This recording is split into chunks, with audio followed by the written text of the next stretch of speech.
Ladies and gentlemen, welcome into another riveting edition of the B Team podcast, part of the Splitting Hairs podcast group, brought to you by Jackrabbit Illustrated, part of the FCS Fans Nation Network podcasting network. Yeah, I said that twice. Anyways, brought to you by our title sponsors of Drake's Place in Bowdle, South Dakota, that I am excited to be visiting on Friday to get some of their delicious eats there.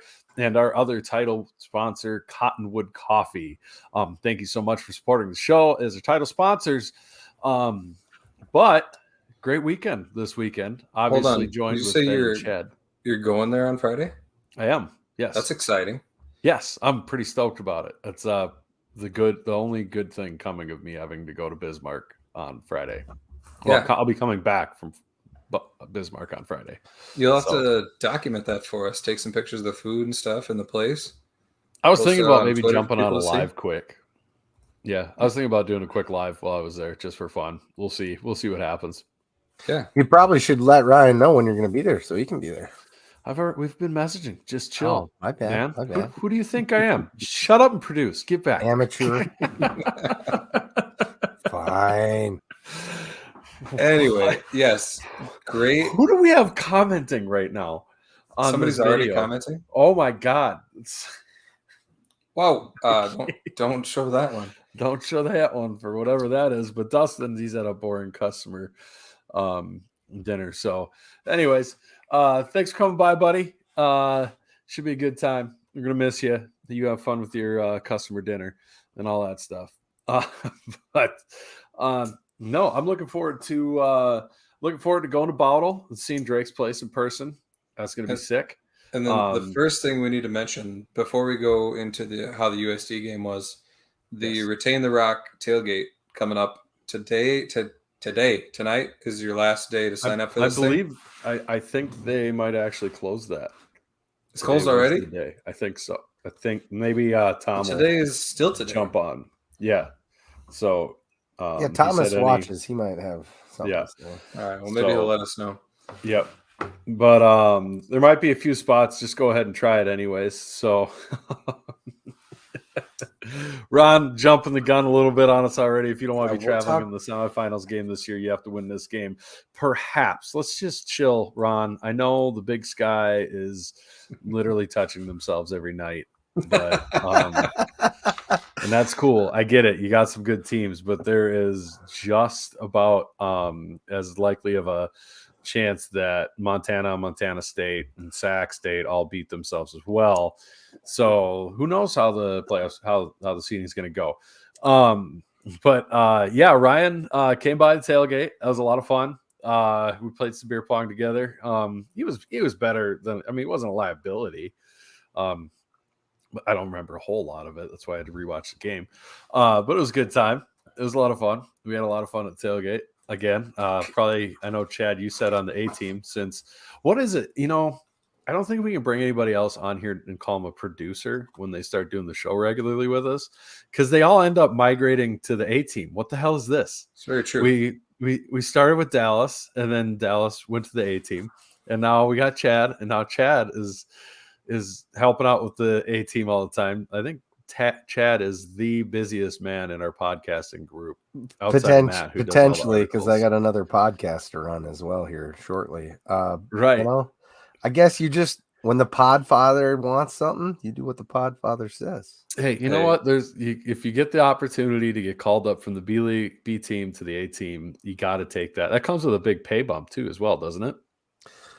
Double what I'm getting paid right now. Doubles. All right, yeah. Thought so. But you know what he does? He takes the money he finds me for when I swear, and he gives it to the A team guys, which is garbage. Thomas Dunn dropping in saying he thinks they have a few spots left, so there is a couple of stragglers. Tonight is the night. Get to the website and register for the Retain the Rock tailgate. We're gonna have a lot of fun. Matt Frazie's gonna be there. I have someone in mind that we also might invite who would be pretty fun, who will also be in Fargo. So we'll see. I brought it up to you guys. You want to go ahead and read off that URL character by character. Yeah, Do you right want away. me? Do you want me to put it in my Yeah. browser history? Yeah, get after it. We'll make sure we look at it line by line or letter by letter during garage time. Perfect. But yes, if anybody's still interested in going on that tailgate, definitely get signed up for that tonight. It's going to be a blast. Back to, speaking of Thomas Dunn, by the way, shout out to him for bringing some hobo sticks. Yes, those are appreciate very that to good. the tailgate. Thank you very much. And on Chad all of that, from thank the you 18. to Deb Gronowski for bringing the beer. I know you said you were tired of me drinking the chocolate milk, so you brought me the chocolate milk stout. The dangerous thing was it was at the tailgate, and as those things go, it did not make it out of the tailgate. I don't know if it made it past the first 30 minutes. We got after that right away. That stuff was awesome. I'm gonna have to. I had a case of beer go disappear too. That Staghorn just went bye-bye. Yep. I had a case of Old Milwaukee go away, and then Fireball came out, and it was a busy one, that's for sure. Can confirm. Brendan had his fill. It's- I rode with him up and back and got the full experience. But speaking of the tailgate, it was awesome. Like the Yes. amount of like setups that I saw was, I think we commented like we thought it was about double what we saw last year, Yep. which is just awesome to see. Like we're getting growth, and people are like realizing how awesome of an experience it is and how good of a product it is on the field. So hopefully we can see that keep going into the colder games and into the playoff, because it's a great atmosphere no matter what week it is, whether we're playing USD or anybody. So Right. definitely keep coming, guys. Well, and I think with the growth of what tailgating's becoming, and to your credit, I'm going to throw some credit here. The beer sales, I think they're having a bigger effect than I anticipated. Particularly, I don't think I factored in the student crowd at all. I think that makes a huge effect with the students, that they can come in and buy some beer. So I think that has a lot to do with it, and it's become much more of an event now. People are seeing how fun the tailgating is now that it's grown to the point. Hopefully it's reaching like a critical mass sort of deal where it just naturally keeps building on itself. So kudos to you guys. You nailed that prediction. I think I'm going to lose my bet. I don't even know did we bet, or did you end up not taking that bet? There was a friendly wager, wasn't there? I thought Was it there on the attendance increase or something? Yes. Yeah. Yeah. Well, and because you were pretty confident because of the schedule we had this year. Yeah, I thought I actually gave you until next year for us to see the attendance boost, and I'm getting killed this year already. It's already Amazingly so. Yeah, and I'm not mad about it. I'm very happy about it. Yeah, if we can just figure out some of the finer details at tailgating, we're getting one or two at a time. So if we just keep picking off the things that are problems and fixing them, we'll have a wicked tailgate. Right. And we've done it was we've kind of complained every podcast. We have. I complained, but they've fixed it. Like, right. They moved the bracelet stand. That was amazing. I got many compliments, or many people that complimented that change. So kudos to the game day operations for taking a little feedback there. Yeah. Oh, for sure. 100%. And, as far as the game itself went, with the huge crowd and everything, the team really delivered. I mean, really delivered. It took a bit. This is our game recap, brought to you by Dakota Iron, new sponsor for all of our podcasts, title sponsor of the basketball and wrestling pods. But brought to you by Dakota Iron is our recap here. Yeah, if you need any large equipment, check out their website. They've got all kinds of stuff you can buy and I think rent. But any large equipment needs, go to Dakota Iron. I don't know if you saw on the replay, Dakota Iron was one of the major sponsors on Midco as well. He was all over it. Oh yeah. If you watch the recap, I mean, Dakota Iron was on the ticker, and they were commercials almost every other commercial break. It was pretty cool sitting there going, "Hey, I know those guys. Heck yeah." See, I was somewhat sober during the game, so I only had to watch like an abbreviated version of listen. One of us was drunk and a little surly in the stands, especially in the first quarter. Listen here. That's my recap. Me? Oh yeah. Never. Do you remember that conversation? Because I do. I won't worry about it too much if I were you. That was we don't need to go. We're all good. I'm a bad person, probably.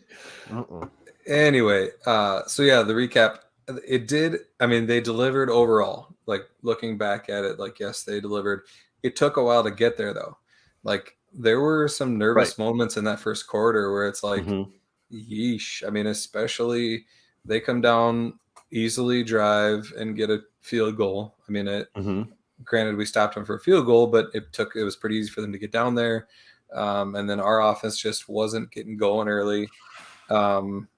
And then especially after the fumbled punt return and they're down at the goal line, it's like, geez, they might go up 10-zip here. We might be in a world of hurt. But and then our defense, they did what they've done all year, is just they stand up and they get the ball back in the offense's hands. It's impressive what they've done, and it was an amazing takeaway at the goal line there to get the momentum back.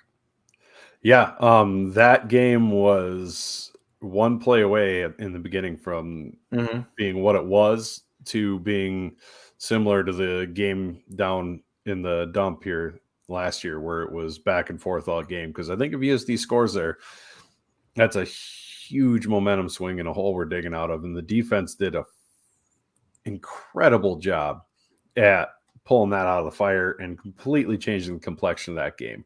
Yeah. That interception was really impressive. Yeah, I mean, in credit to the defense, I mean, they had already got an interception, gave the ball back to the offense, and then, we have the punt return fumble, and they got to be thinking like, man, like, what do we got to do here? Now we got to stop them at the goal line. But it just seems like they don't care. They answer the call every time. And like, I think on the A-Team podcast, definitely go watch that one. Tanner Castora was on it. Emmy nominated Tanner Castora, by the way. Yes.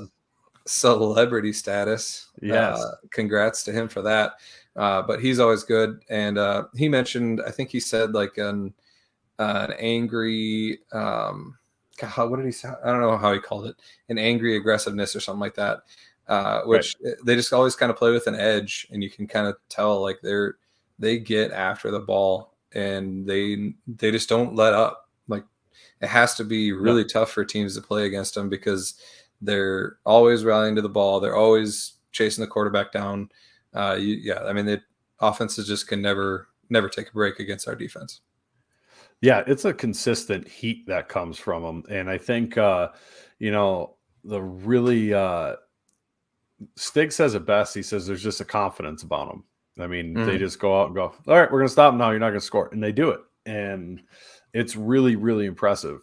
Don't get me wrong. This week is going to be a whole different set of challenges because NDSU does have a much better offense than the Yotes do. But yeah, Matt says the depth of the defense is so good. Not just Matt, the Podfather, says that the defense is so good and everyone is fresh, and they are. And that, part of that, credit the offense. I mean, they had the ball for 33 minutes. Yep. And just absolutely hammered on them after a while and just sucked the will right out of them. It was a lot of fun. It really was a lot of fun, especially in the second half. Yeah, and what's crazy is like, we talk about the Podfather's talking about the depth of the defense. You look at he tweeted out the depth chart for the NDSU game coming up. And normally you look at a depth chart and you're like, God, who are some of these guys listed on the depth chart? But our defensive depth chart, you're like, yeah, I've seen that guy play, that guy play. Like they all get minutes, which is unheard of, honestly, for a team to play that many people and have no drop off. It's insane that they're able to do that. And it's a credit to the coaching staff and the recruiting. Yeah, and I think there is a lot more credit that should go to the coaching staff when it comes to that, because you have first string and second string guys. In our second string, granted, you can't tell the difference or anything like that, but the coaches know the difference at practice and things like that. And for them to have the faith in the second string guys to go out and make those plays, even if they're not a starter, not only is that paying dividends in the defense staying fresh, it's also going to pay dividends in the future when we have guys graduate and everybody's already been playing a pile anyways. And if you can keep that cycle going, it just keeps you just keep reloading the whole way through, because you're going to have tons of experience on that defense all the time, which is huge. So also big kudos to the coaching staff. Terry asks, what do you think about the no flag on the PI? Should have been a PI.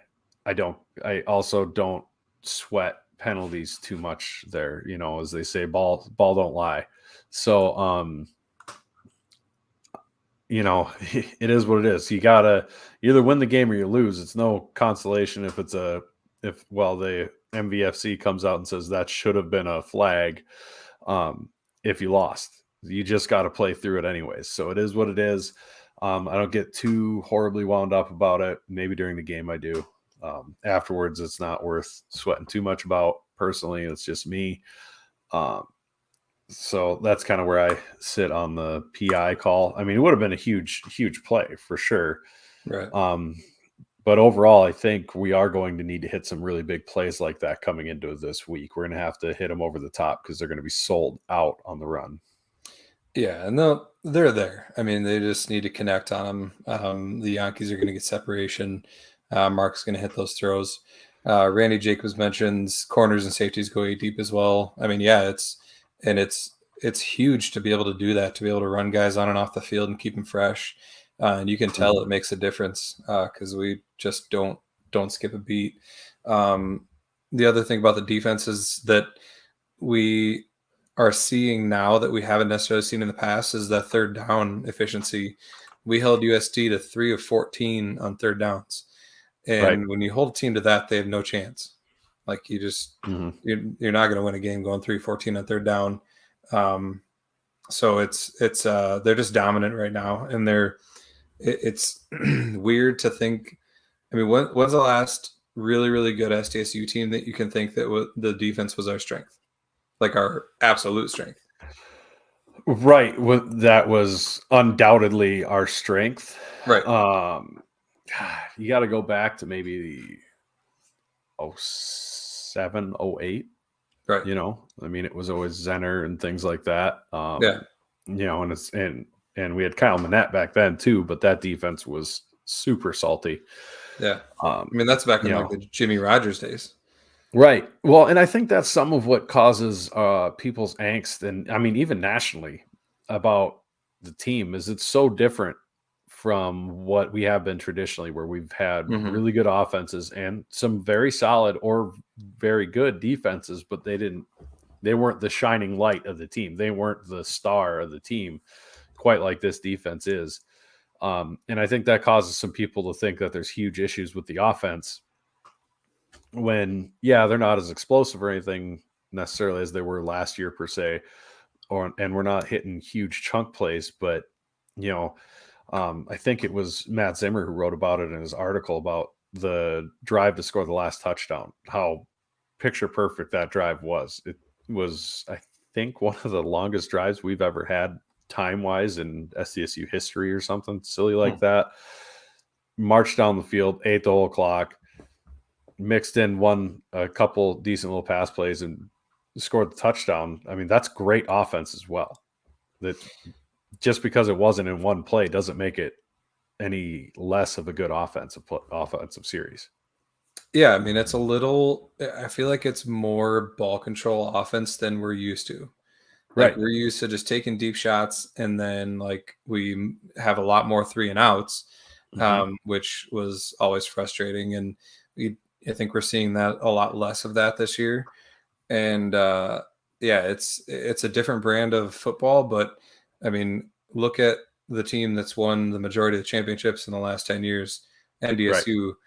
That's how they play football. I mean, it's not saying that's how you win That's championships. how they normally play football. Exactly. Darren said it right here. Hate to say it, but our team reminds me of NDSU teams of old. They, Right. I mean, that's how they won championships. They played amazing defense and they controlled the ball and they wore teams down. And like Chad's running double duty tonight. He's producing anymore. He's producing, and is it really not working? I don't know. It's working just fine, but I can't type it in this window where it goes to all them as Jackrabbit Illustrated. Well, you could just pop on and just say that. I could. Then I'm like this weird guy that just pops on and off. Like, it's more fun though, I guess. I like it. I enjoy when you pop in, Chad. But yes, Chad is right. There's a reason why that's like a thing. Like defense wins championships is cliche, but it's true. You can be so consistent. I mean, you see these high flying offenses in the FCS, whether it's Eastern Washington or Sam Houston in the past or whatever, they score all these points and then it comes to the playoffs and they get stopped and they don't have the defense to stop other teams. When you build a team like this, it has a lot higher chance of success come playoff time. Yeah, we've seen that traditionally where the high flying Southland or whatever will come in with their offenses that score all these points and they'll play a MVSC or a Big Sky team or even a CAA team where they have to face a defense, and that's the end of the road for them. For sure. Well, and that's, to be fair, that's not to say that an offense that puts up a lot of points. To be fair, I mean, that doesn't mean they can't win the national title. Eastern Washington's won a national title that way. Oh yeah, but it's just not as consistent. Right, as they like to, as some people like to say, defense travels. For sure, I do like it's more of a consistent. Pat's comment here, Chad. You should when you pop on, you should slide in like Chris Collinsworth from off the screen. You have to slide in. Go now. Here's a guy. Now here's a guy. All right. Anyway, let's see the offense. Don't put that on the screen, Chad. He doesn't get that. No, Ron, naughty. We don't talk about that. We're gonna have to talk about Bruno. That wasn't in 2013. Ron, ban Ron from 2009 our channel. So Ron, you're on thin ice. You're on my shit list. That's what this is. I can't believe you hear do that Mariani to us, Chad. One more time.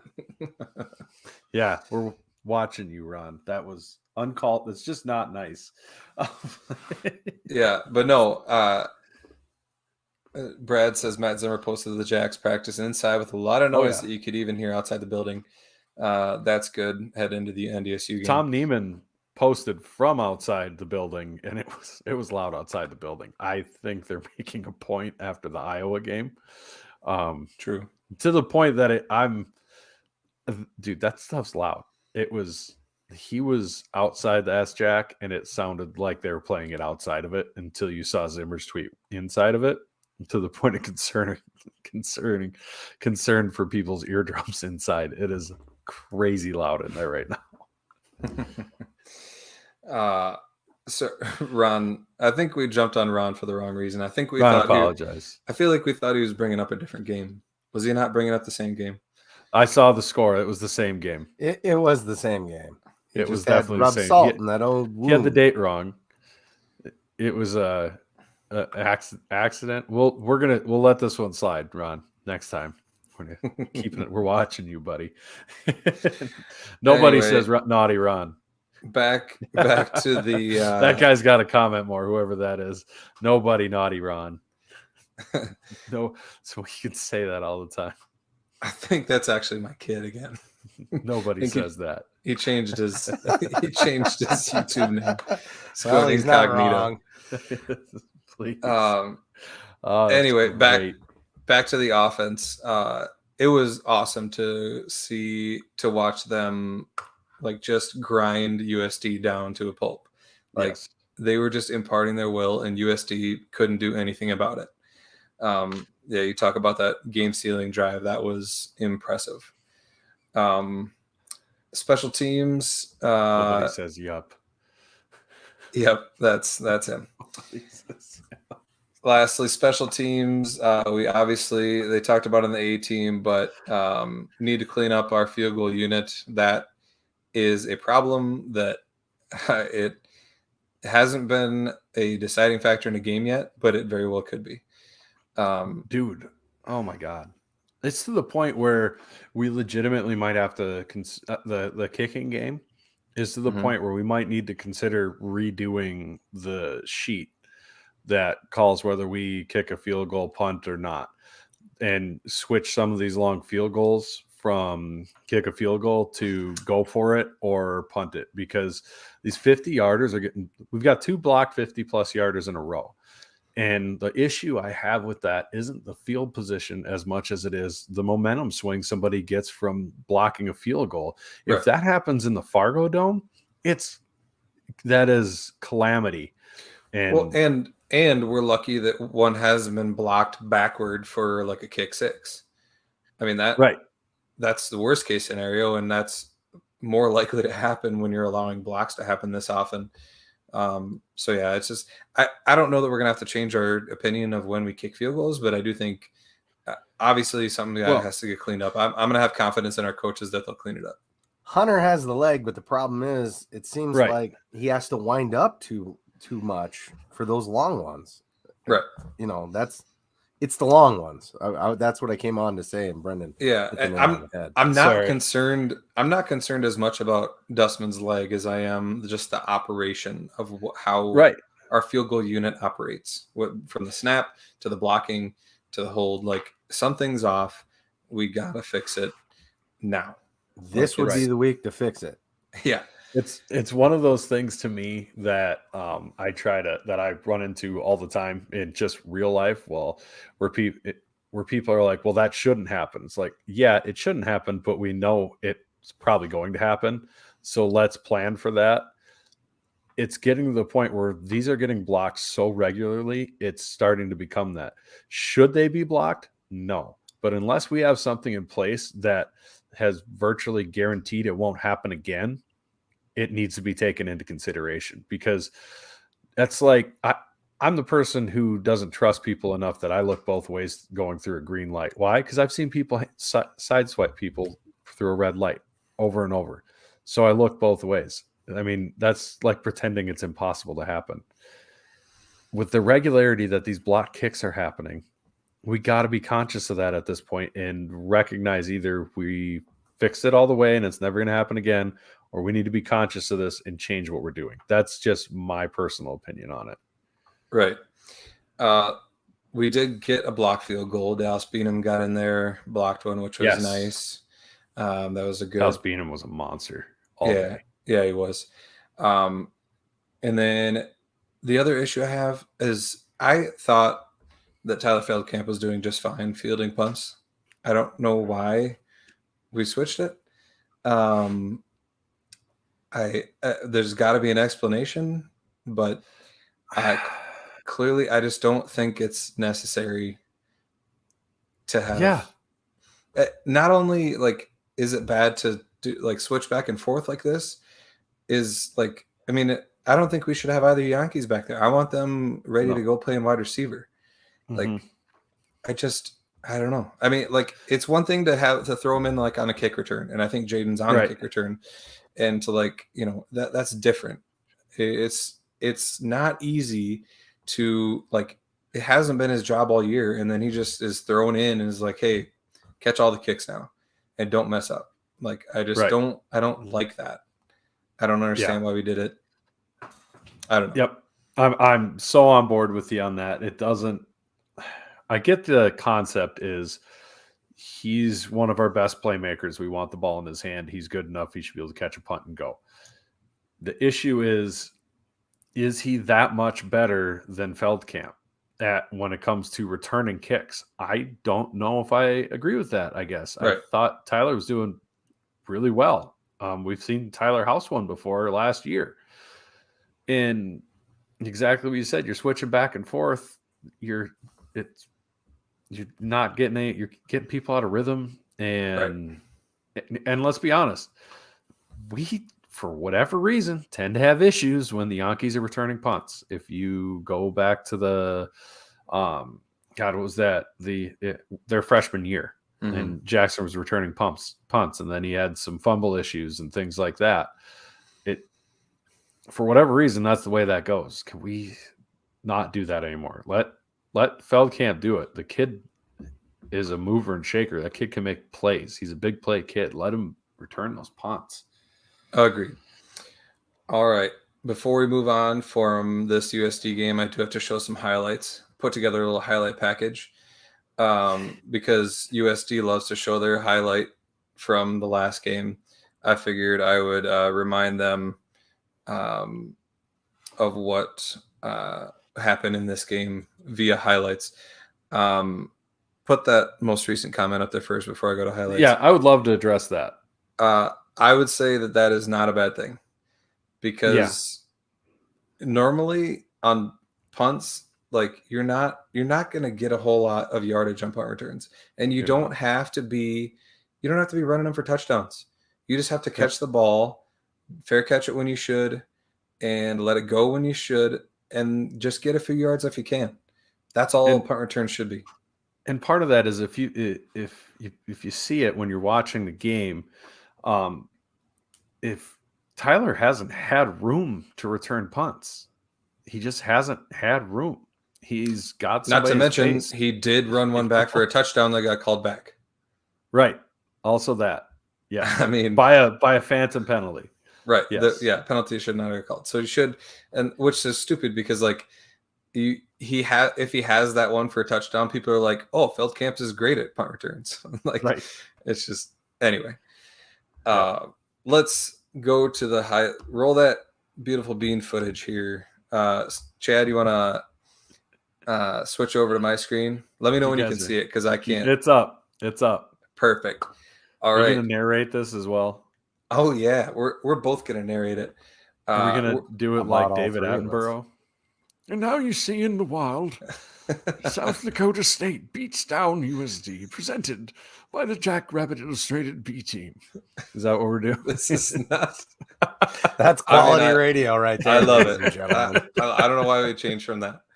You should do it in a Donald Duck. Now you see a coyote in the shotgun formation.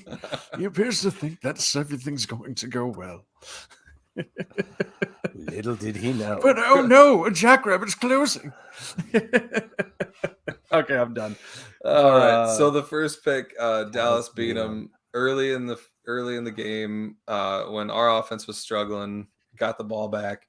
I don't know what Carson Camp was thinking here. If you look in the replay, unless he just underthrew it, it looked like he kind of triple clutched at this one, and then Beanham just takes it away. Nice play by Beanham there. If you see, he looks to the right on the pressure real quick before he makes that throw. Right. I think that's got him off. You know, Beanham, man, that guy just has a knack for making huge plays. Yeah. It's amazing. You know, every time he's out there, he makes a big play. I don't know I don't know what it is, but that kid's got a nose for the ball, and it's awesome. I agree, and it just seems like he keeps getting better every game, so it'll be fun to watch him develop more. The next one we've got, this is after we fumbled the punt return. Start of the second quarter, we still haven't done anything on offense, and USD has a chance to go up by at least 6 and possibly 10. Cale Reeder here makes an amazing play. Watch him come across, and he has to navigate this rub here and just beats the guy to the ball. The receiver kind of argues like, hey, he got in my way, but man, Reeder just said, no, this is my ball. I'm going to take this one and get it back to my offense. Really impressive coverage work by a safety in man coverage to follow him across the formation like that and then make the play that he did. Yeah. Great play, but that ball seemed kind of lazy too. I mean, yeah, it wasn't a great throw. Nobody ever said Carson Camp was a great quarterback either. So he had a tough day. Whenever you pass for 44 yards, that is not your best day. Not in middle school. That's not a great day. Right. So up to the point of that interception, that game was a little like sketchy. but Yes. that completely changed the complexion of the game. After that, it was all Sdsu. I don't know if this was the next drive or the same drive after the interception. Yeah, I think it was. I think it was a longer drive. We're getting down the field at about the 28-yard line here. Yankee on an in route, and that guy, he made that guy look silly. Lets him go by. Like, yep. I loved this little stop, and this guy just goes flying by. Yep. Like, those guys just get the balls in their hands, and they can make some magic happen. I tell you what. Seriously, in the open field, they are very difficult to deal with. Next, and the awareness to know that guy's coming when you're looking back at the ball to catch it and then stop on a dime so he blows by, that's something else right there. I just wanted to comment quick on Dustin's comment. I think Stig had mentioned that they had the entire wrong setup for that play, so that's why we called timeout. Oh, yeah, Dustin asked, why did we call timeout right after the injury? Sorry, I should have read that first. Thank you. That's okay. That's what we're here for. That's why we're a team, man. We work together so well. And then this one, just shades of the championship game when Isaiah Davis had his breakout run. This run is just a man's run here, like Marshawn Lynch-esque. Like the safety comes in thinking he had no chance. I don't know. What was that safety thinking? I mean, this is just exciting for us as fans. I drop stuff. This is just exciting for us when you're watching this because Isaiah is that man has just gotten better every week. And how he talked about how he seemed a little bit hesitant and stutter steppy in the hole. That was not the case this game. And oh boy, if this is what he's bringing, I can't wait to see it, especially this week, man. Yeah, I just want to make USD's players look silly one more time. Just watch this. You see this? Can you see my cursor? Well, nobody on the podcast is going to be able to see your cursor, Ben. Yes, nobody. We can see it. We have a podcast format, Ben. Nobody's going to know. So say who you're circling. I'm circling USD safety, who is like the last line of defense. Watch his tackle attempt. That's not Josh Manjikaya, is it? Is it 10? It'd be awesome. 10, isn't he? I think it's number 15. I don't know. We'll have to check that. Josh is 16, so it could be. Well, was it? Watch his tackle attempt. If you're listening, you're gonna have to go back and watch YouTube to see what we're talking about here. Just watch this guy try to tackle. Like he didn't even get close. No, I don't understand what he was doing there. Flailed off, and I'm trying to see. I want to say you can see it on the second replay who it is. Manchi guy is definitely number 16. I do love it. We're just putting guys on blast from USD. I'm not trying to put Manchikaya on blast here. He's got a lot of friends on team and all that stuff. It seems like a good kid. But that's 16. That's Josh. I mean, oh boy. Isn't he the guy that handed that ball to Amar? That should have been a penalty. He flipped it into his face, and I was like, "Oh, they let him get away with that one." But that's fine. Whatever. All right. So into the early third quarter here. I believe this was the opening drive of the third quarter. I think we got the ball. We had a really nice long drive down to the goal line, and Isaiah Davis just does Isaiah Davis things. We're going to put somebody else on blast on the USD defense here because this is just oh boy. Whoop. It is not fair. No, hey, what number was that? Number 5, I think. Okay. Watch this replay. Like he just stops on a dime. We're already at 40 minutes. We haven't even started talking about. Don't care. Marking. But on the bright side, folks, I only have 2 more to show here. So you just actually, I think I only have 1 more to show. Well placed. The garage sign thing. We're into garage time now. Actually, this is the last one, which I love this because we're up 28-3. There's 1:40 left in the game. USD gets all the way down to the goal line. We're in garage time here. The points don't matter, but our defense is not going to let USD score. And Carson Camp runs around for a while, and then Caden Johnson just says, "No, you're not going anywhere." Chad. Love it. Yep, love it. All right, that's all I got, folks. That's the beatdown presented by Chad. Did you notice the username on that comment you put up? Jesus. Did he put that up? Yeah, for a while. Oh my God. Chad. Oh, that guy's been funny on a lot of them, but I did not notice. Didn't you comment on his name at one point in one of our podcasts? I'm pretty sure you did. Yes, you did. So get off my nuts. Hopefully Matt went to bed. That was the Hopefully best. my son went to bed. Good Lord. Mr. ROT. He's been commenting. You should change your name for YouTube, please, sir. Yeah, we can't show your comments anymore until you change your name. Do us I will get in trouble. We can't put those comments up anymore.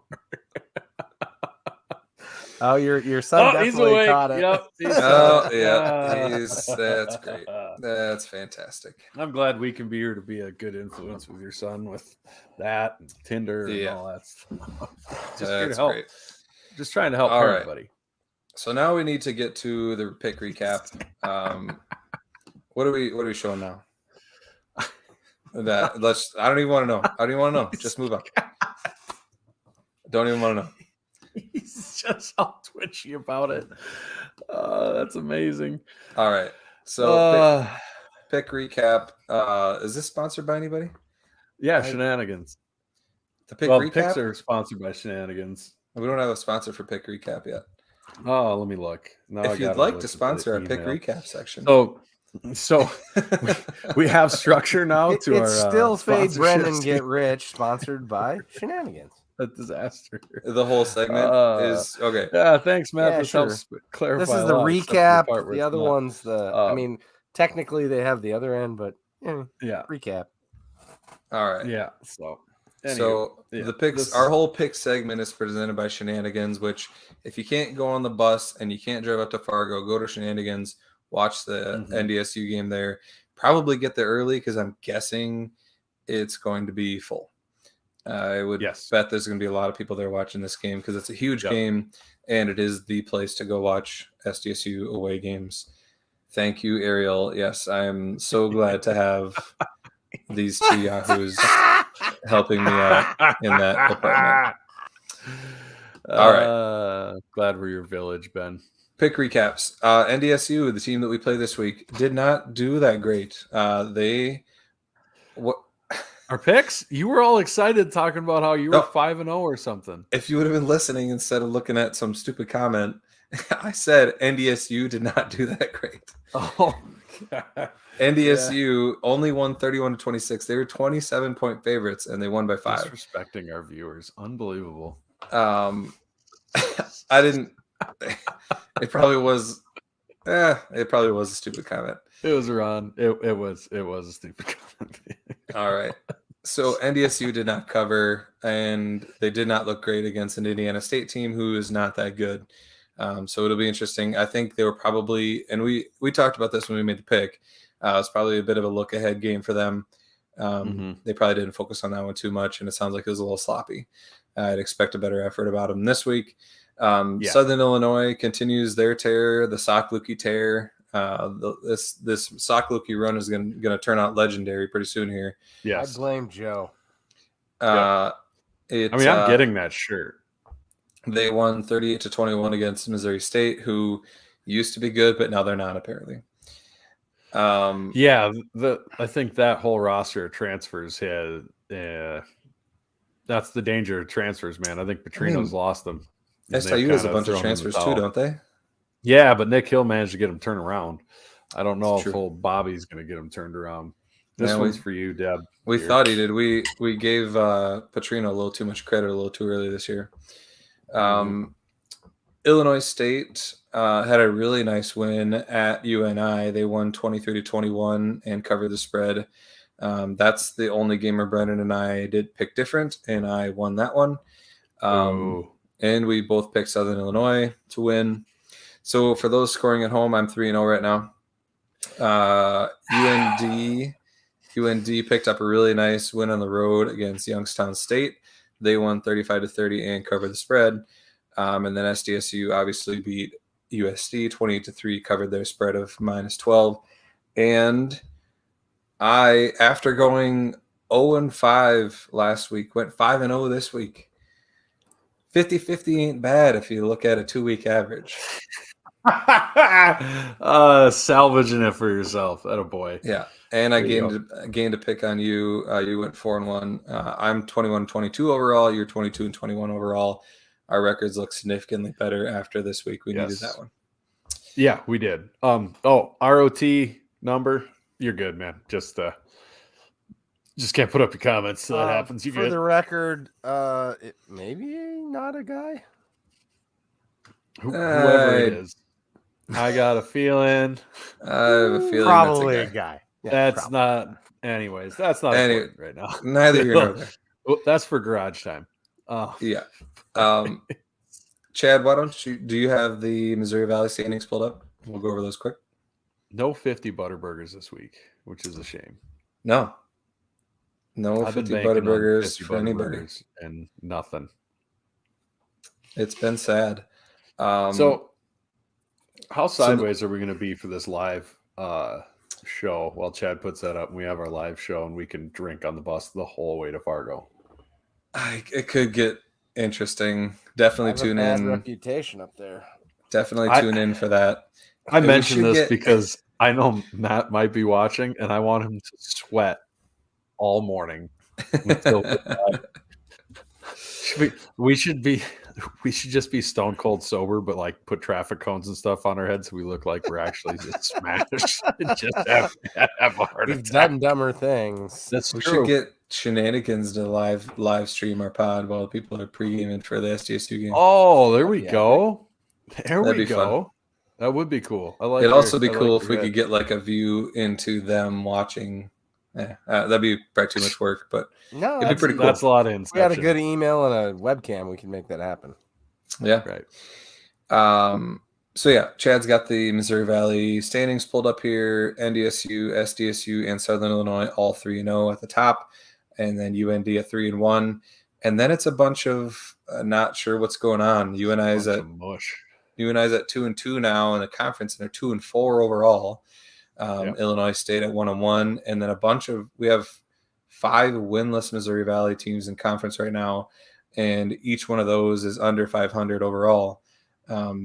So we're looking at like probably, unless something significantly changes, 4 teams from the Valley max. There would have to be, Illinois State would have to go on a tear, or I don't know. Dakota could end up 7-4, I guess. I don't know, somebody's gonna have to go undefeated from that bottom 5. Yeah, right. There's teams that have the opportunity. I don't know if Youngstown State, they already just had their bye. I think that's why they have less games. But Youngstown State, I could see maybe pulling it off. If Illinois State continues their tear, but I don't see Missouri State doing it. USD, that's a really tall task for them to win out. I think our top 4, I really just don't think the Valley's as good as normal this year. Yeah, we're for sure top heavy, but I think the bottom is not as good as it normally is, which, like you said before, like the Big Sky is just like all over it. Yeah, they're like that's what they look like at this point. We're the Cop Conference now, which does look like it from a whole conference standpoint. Yeah, they've been kind of second fiddle to the Missouri Valley for quite a while now. As far as total conference strength, we used to call them the Big Fluffy, and that's went away, a few years back. So that's way gone. But if we're gonna have a down year for the conference, I want it to be this year when we don't have a bye until the end of the season, and we've got to play 2 teams in our toughest 3-game stretch that are coming off their own byes. I want that. Yeah. So good call, Ron. You got that. You told us. That. He did. He told us. He's not wrong. He's got that going on. All right. Chad, sorry to put you on the spot again. Do you have the top 25 up? Sure can. Give me just a hot second. All right. Nice. Oh, that was a hot second. Oh, looker there. Who's at the top? SDSU comes in at the number 1 spot on the FCS Broadcast Media Top 25, which, in our opinion, is the best top 25 out there. Compiled and published by Fans Nation LLC. NDSU. It actually says that right at the bottom. It does say that at the bottom. Yes. No kidding. Yes. Why do you think I said it? I'd feel real stupid if I could read. Bring them out in the garage. NDSU is at number 2, and then we have no other Missouri Valley teams in the top 10. Montana is at 3, Montana State's at 4, Sacramento State's at 5, Weber State's at 6. So 4 Big Sky teams in a row, 3, 4, 5, 6. Some of them are trying to claim that they should be top 1 and 2. It'll be really interesting to see the loser of the SDSU NDSU game, how far they fall, and which teams take their spots. So yeah, that'll be interesting to see how that plays out in the top 10. Then you've got Holy Cross, Mercer, Incan Edward, and Delaware rounding at the top 10. And then for the rest of the top 25, Southern Illinois sitting at 16, UND sitting at 19 are the only other Missouri Valley teams in the top 25. Yep. So I haven't even looked. Are there any big Sky matchups? I didn't get lines for those. I there's Idaho at Montana. Yeah, that one. Yep. Idaho at Montana outside of but none of those top 4 Big Sky teams play each other this week. No, I believe Sac State and Montana play possibly next week, and that's going to be one of the Big Sky games that's on ESPNU. Yeah, so next week we've got what a showcase. Next week we've got Weber State at Montana State and Montana at Sacramento State. So next week is huge for the Big Sky. So, all right, Ron, let's throw this comment up. I do want to address this a little bit because holy crap, Big Sky teams will not let go of that UC Davis game.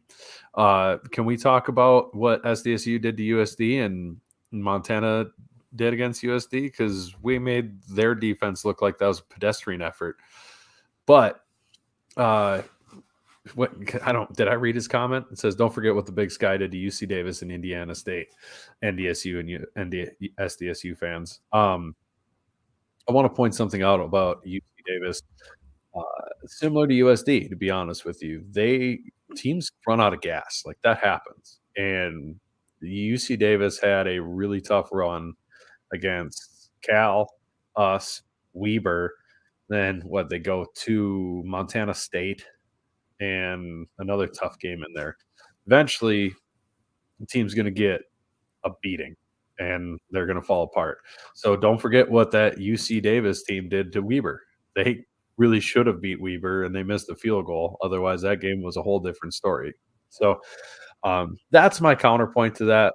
But in the end, if that's the game that you're holding up as your big standard for everything, then you don't have a real measurement whatsoever, and we'll see what happens in another couple weeks. Not to mention, if you actually watch that UC Davis SDSU game, we were headed in to go up by 3 scores late in the game. There was a fumble that turned into a touchdown, which turned into an onside kick, which turned into another touchdown. So that game, until about, I think it was like 5 or 6 minutes left in the fourth, was very well in hand by SDSU. Kind of a weird, fluky deal how it turned into a really close game at the end. But, I get it. Like, you look at the box score and you're like, oh, SDSU only beat UC Davis by 2. But it doesn't really tell the story of that game at all. Right. In the end, the game this week is the one that really matters. Yeah, no doubt. You needed the garage time gif at that point, Ben. That's where it came from. Yep. That is true. From the USC Davis game. The origins of the garage time GIF. That's true. In the beginning. All right. This week's picks, we've got Utah Tech, formerly Dixie State, going to UNI. UNI's favored by 21.5. I will take UNI to bounce back here. I think they win by, 24. Yeah. It's about time UNI realizes, oh crap, we better start winning some games. I'm going to take your side on this one because I'm sick of losing a game to you because UNI fails or does something stupid. So I'm just shadowing you on this UNI pick because they're dumb. I wouldn't be surprised if Utah Tech covers that spread, though. Yeah, I mean, it'll be interesting. They've lost to Weber State by 30 and Sacramento State by, 23, I guess. So, but those teams are better than UNI, so we'll see. By a lot. I mean, Sac State wouldn't beat the dog shit out of UNI at home. I think UNI just got their back against the wall. I think they finally show up and take advantage of a team that is not as good as them. I don't know about that. Then we've got Western Illinois, who is definitely the worst team in the Valley, going to Southern Illinois. Southern Illinois is favored by 21.5. Hate the spread. I will take Southern Illinois, though. I think their offense has been putting up some good points, and I think that Western Illinois is just that bad. I will ride the Sock Lukey until I die. Give me the Sock Lukey. Western Illinois sucks. It's unfortunate because they were once proud program, and now they're, well, what they are. Then we've got Indiana State going to Youngstown State. So here's the deal. The site where I normally get spreads just doesn't put them up anymore. Yep. And we've got this other site that lists them, but I never really know how credible they are. Because in this game, Indiana State at Youngstown State, they've got Youngstown State as a 10-point dog.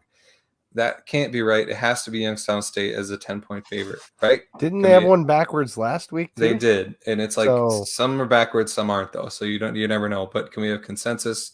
The Youngstown State's probably a 10-point favorite. I agree. Yeah, probably, especially with their running back. All right, I'm gonna just go ahead and change that one. Youngstown State by 10. Harder now. It is very difficult. I'll go Indiana State here. I think Indiana State will have some confidence after keeping it close with NDSU. I'm going to take Youngstown State because I think Indiana State is going to be riding a bit of a high, and they're going to get socked in the mouth, and it's going to come to bite them. Then we've got USD going to Illinois State. Illinois State is a 1-point favorite here. I'm going to take Illinois State. I think they showed some life last week against UNI, and I think USD is just going to be beat down by the brutal schedule that they've had. It's tempting to say that, they'll bounce back, but I think it's just, I don't know. I'm going to take Illinois State here.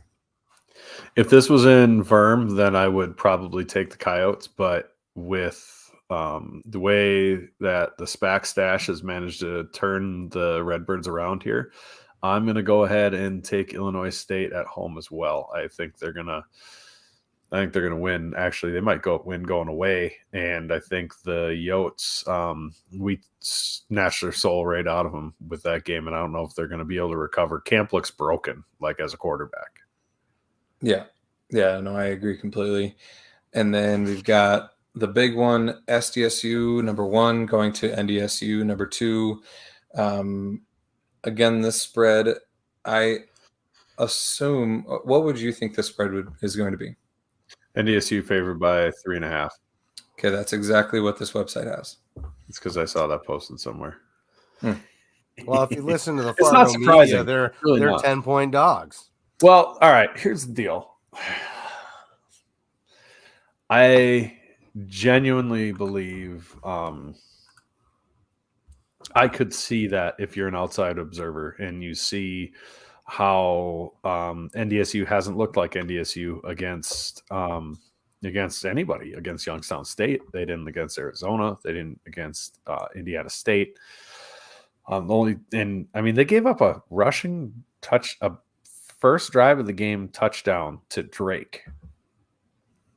Bad in the Pioneer League Drake. So I could see how an outside book would have that when it comes to that line. I could see that as being viable.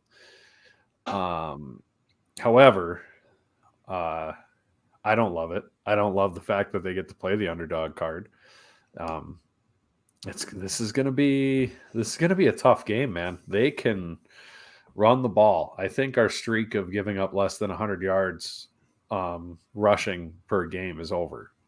I don't, just because they're going to try to do it so much that if we hold them to 2 yards a carry, I wouldn't be surprised if they still got 100 yards rushing because they try rushing it 50 times. Yeah, I mean, and they don't give up on it either. Like they don't care if they're down by 2 scores, they'll still run the ball. Yep. Unless we can control time of possession like we have been the last couple games. Right. Then they may not get 50 rush attempts.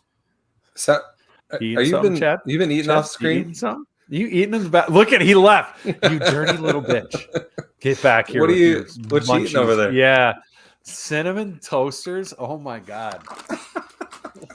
Hey man, I didn't have lunch today. Now we know. We thought Chad went off screen just because he didn't think he had anything to contribute. Now we know he's just been snacking the whole time. He's just snacking like he was before the show. Oh my God. Snacking? I'm drinking too, son. Well, that explains why you're eating cinnamon toasters, the off-brand version of Cinnamon Toast Crunch. Jesus. Yeah, like you just couldn't spring for the Cinnamon Toast Crunch. You had to go for the Cinnamon Toasters, huh? It's worse than that. They're left over by my roommate, so I didn't even pay for them. Oh my God. So you're stag eating cinnamon toasters and drinking by yourself. Did you start drinking as soon as you walked in the door when you got home? I mean, I had to get to the beer fridge. Attaboy. Hell yeah. Anyway, back when it comes to the game, we'll have more analysis of this game on Saturday. And that's why I didn't leave a whole lot of time for the NDSU game, just because we'll be talking about it on Saturday, and I didn't want to use up all of my content because we don't have a whole lot anyway, and I didn't want to start repeating myself. Oh, there's always more to talk about with that game. I mean, I could talk. I know there is, but let's see how much the narrative continues. That drum gets beat to death in the next couple of days. As far as NDSU playing the nobody underdog respects card, us. Yeah. I mean, Rodney Dangerfield wants his line back. When it comes up to this, I'm telling you what, this will be the most aggressive and involved crowd we've seen from NDSU in a long time. It's been a long time since a team has come in that they legitimately were worried about losing to. Well, I mean the spring season wasn't that long ago. Yeah, that didn't count to them though. Remember, just asking. Oh yeah, that's right. I do feel like I know it still hurts in their hearts though. It feels like they're playing the underdog card, but I think the reality is that it's the first time that they don't feel super confident going into this game. Right. That they've been so dominant for so long that they've never like felt like they were underdogs in a game. And like now that they feel like underdogs, it's a huge story. Mm-hmm. And so I think that's why it seems like a really big deal. And I think it's rightfully so. I mean, I think that they look at, running the offensive run game is their strength. What is SDSU's strength? Run defense. Yep. Our run defense is third ranked in the nation, 2.2 yards per carry, 57.5 yards per game. That is just an absolutely dominant run defense. And that's what NDSU's bread and butter is. They haven't shown a great ability to pass the ball yet. And they know that I think there's been some issues with. No, you go ahead. Miller did pretty well against Indiana State. Yeah. He had a good game against Indiana State. He really did throwing the ball. Against Indiana State.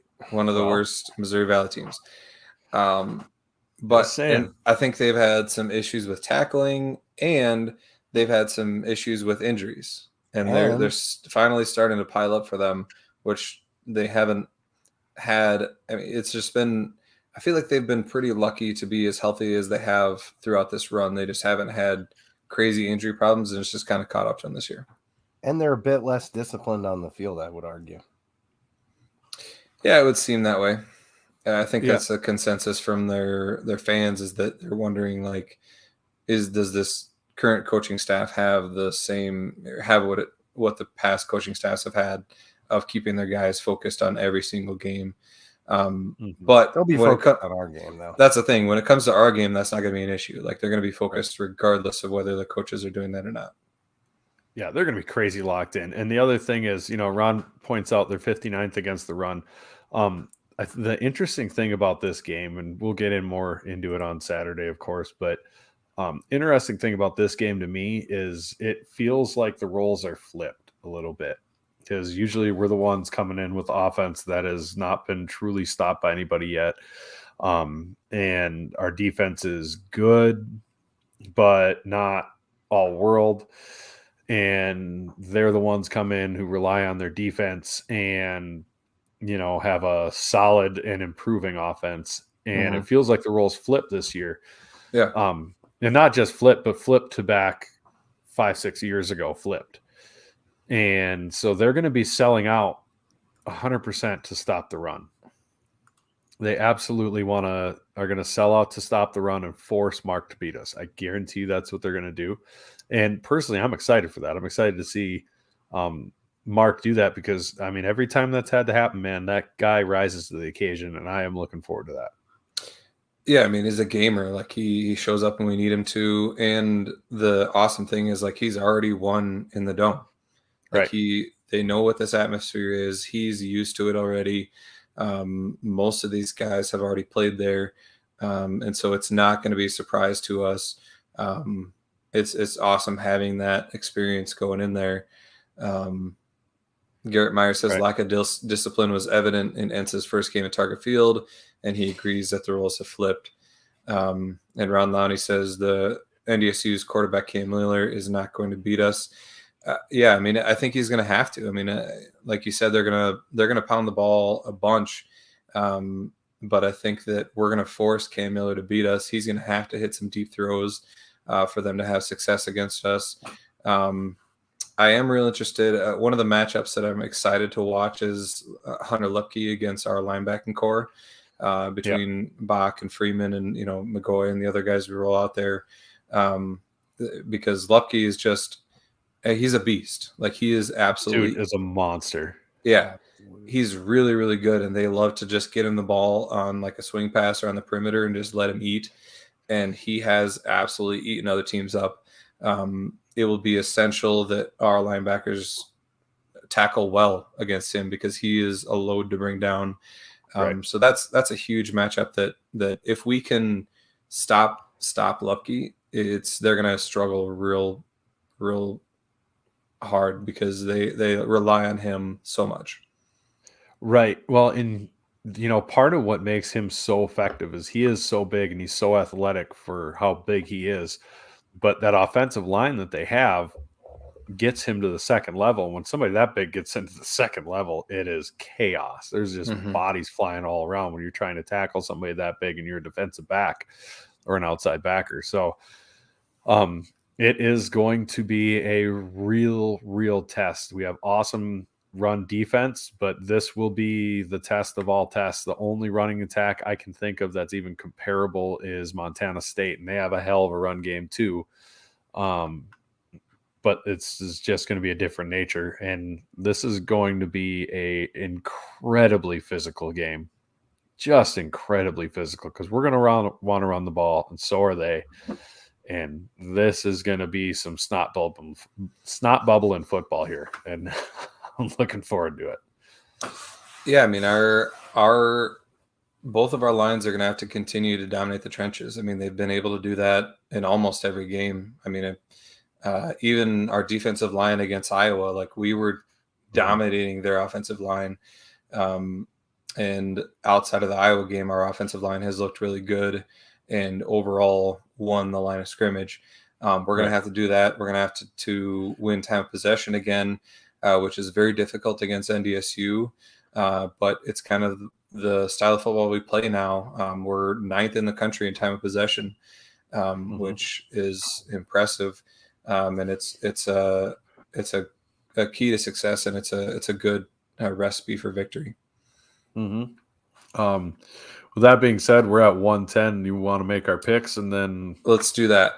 I have to address one comment here from God, it was a way back now. It's from my cousin Jesse Royston. He had asked, why are we podcasting tonight instead of tomorrow night? I do have something going on tomorrow night. I'm going to the Bring Me the Horizon concert. Any rock fans out there? It's going to be awesome. I'm going to Minneapolis tomorrow. So yeah, that's what I couldn't. Well, Brendan was gone for work anyway. So appreciate you guys. Appreciate you guys hopping on a Tuesday night. But yeah, so back to our picks for the NDSU game. If we are 3.5 point underdogs, I will take us all day in that. I think we'll win the game. I think that if we happen to lose, it'll be to like a field goal, like a late score or something like that. I don't, like there used to be these years where we go up there and we would just be overwhelmed and get blown out. I do not see that happening. I would be very, very surprised if that happens to us, just based on the way our team is now. So I'll take us winning. I'm going to go 27-17. Yeah. If we were favored, I would hate this spread. But this is going to be a close game. It doesn't matter. We could have 400 yards offense and they could have 5, and somehow it'd be a 3-point game in Fargo. I don't know why that is, but that's just the way it goes up there. So I will take us. However, I think it's going to be a real tight 3-point game, one way or the other. So I will take the points on this one for sure. There you go. All right. Well, that wraps it up for tonight. Make sure to check us out on Saturday. We'll be taking the bus up there. We'll be setting up at Buffalo Wild Wings, and we'll be going live. And so hop on and ask us some questions. And it should be a good time. Hopefully we'll see some of you guys up there. Yes, sir. All right. Other than that, go big, go blue, go Jacks.